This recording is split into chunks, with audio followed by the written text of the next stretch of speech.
Before asking the children to open their books and after exchanging greetings with them, you will construct an introduction that is well related to the theme of the text. Whereas you should always keep trying to create and construct your own, the following introduction is suggested. Ask the children what they understand by the word reward. After getting their responses, tell them that it means a thing that you are given because you have done something good, worked hard, etc.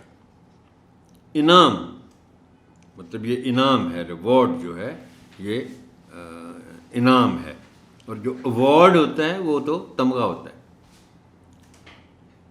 Tell the children that someone can get a reward as a big surprise too.